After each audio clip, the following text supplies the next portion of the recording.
Hello and welcome back to MW Rugby Coaching's brand new YouTube channel where we are going to be previewing the Lions versus the Brumbies game, which is going to kick off on Wednesday morning, and it is a belter of a 23 that Andy Farrell has selected for this game.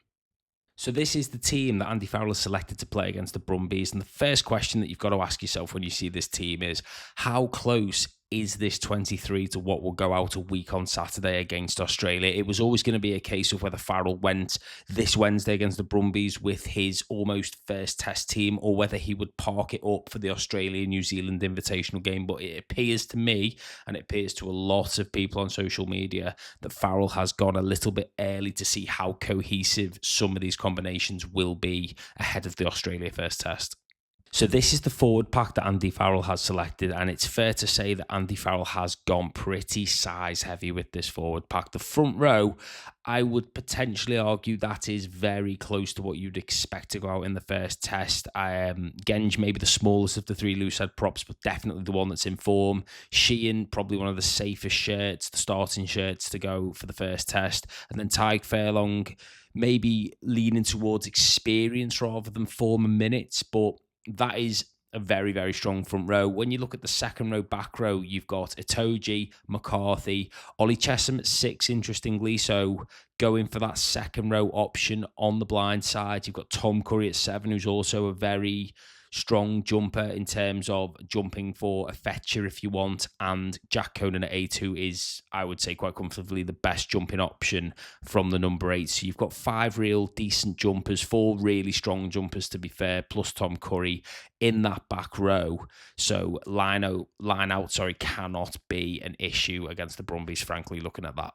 One thought that I do have, especially around Chesham at 6 and Joe McCarthy in the second row, is because Pollock pulled out midweek, I wonder whether Burns shifting to 6 and playing quite a few minutes, whether he would be in this 23 or not. I wouldn't rule Tyke Burn out. He hasn't had the strongest tour so far. I wonder whether Burn will still come in and play 6 and whether that is a bit of a straight shootout between McCarthy and Chesham to see who gets that second row shirt. I don't know. That's just me thinking out loud, but I wouldn't be too surprised if that's not too far off the team that goes out a week Saturday. Looking into the backs, you've got Gibson, Park and Russell, which I think everyone would almost put their mortgage on being the starting half-backs. You're looking at the back three of Lowe, Freeman and Kinghorn. Kinghorn and Keenan, neither of them have had many minutes at the moment. I think Lowe and Freeman are definitely the favourites to start out wide. Kinghorn just offers that versatility, and Keenan didn't play particularly well. I know he's had a bug, but that is, I would say, maybe the strongest back three that the Lions could put out. And then in the centres, I wouldn't say it's going to be Aki Ringrose for sure. What I do think is that they are testing this combination against how the Scottish played on Wednesday. So Tuipulotu and Jones were really good against the Waratahs. Aki and Ringrose, I think this is their trial run. So if they can work in the middle of this back line really well, potentially better than the Scottish centres, I think we might be seeing them again in the first test. But whether it's the Irish or the Scottish, I think it will be either both the Irish or both the Scottish. But whether it will be the Scottish or the Irish, I think the jury's out on that one, frankly, still. Looking into the replacements, I mean, I don't think any of the positions of the front row you could say are covered in terms of there's 2 clear favourites and there's one that's not going to be there. Ronan Kelleher is the sub in this game, but I wouldn't be completely surprised to see Luke Cowan-Dickie on the bench in the first test. You've got Andrew Porter, but Pierre Schoeman was decent midweek, and you've got Will Stewart in there, but Finlay Bealham, although he was the late addition to the squad, he's probably the form tighted out of the 3 of them. So they've all still got to put their hand up. I think we will be seeing Schoeman, Luke Cowan-Dickie and Bealham. Well, I'm certain we're going to be seeing them on Saturday against the Australian-New Zealand Invitational, but I think there's definitely shirts up for grab there.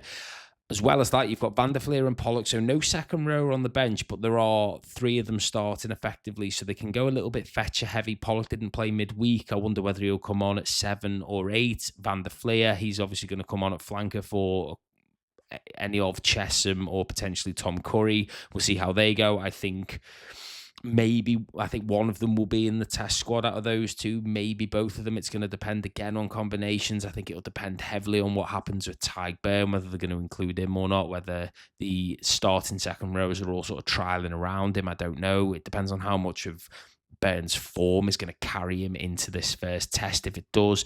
And then with a 5-3 split, you've got Alex Mitchell and Marcus Smith, interestingly, so maybe picked on his versatility over Finn Smith, and Mac Hansen in that 23 shirt. And I think it's safe to say that that 23 shirt, well, in my opinion anyway, I think it would have been Elliot Daly's if he hadn't got injured. But Mac Hansen's going to be wearing it. And I think when he comes on the wing, we may see Freeman move somewhere else. You could see him potentially move in if there's an injury, or Blair Kinghorn potentially could move if need to. I don't know. We'll see what happens there. But one thing that you're really hoping for in a game like this is that the Brumbies will turn up and give a real good contest. I think they got the furthest out of any of the Super Rugby teams this year. I don't tend to watch much Super Rugby anymore since it's split to like Australia, New Zealand. It was so much better when the South African teams were in it, but the Super Rugby's loss, I suppose, is the URC's gain. This is the Brumbies team that's going out there. I don't really recognise any of them, but given that they've finished 5th, 6th, something like that in Super Rugby and got relatively far, they're going to be a decent outfit. But we'll see how they get on, and we'll see how this very strong Lions team gets on against the Brumbies. But what I would say, though, my concise sort of overall feeling is this is almost a trial run for about 2/3 of that team to say, you are probably going to be out there in the first test together. Go out and show me what you can do. And then I think Saturday's team will be a couple of lads putting their hands up late to get into that 23. So do I think this is going to be the test 23? No. Do I think this is going to be the test 15? No. Do I think that the majority of that starting 15 will be the starting 15 for the first test? I do, potentially with a couple of positional movements around second row, back row. Do I think the majority of those replacements are going to be in the first test? Half, maybe more, I don't know.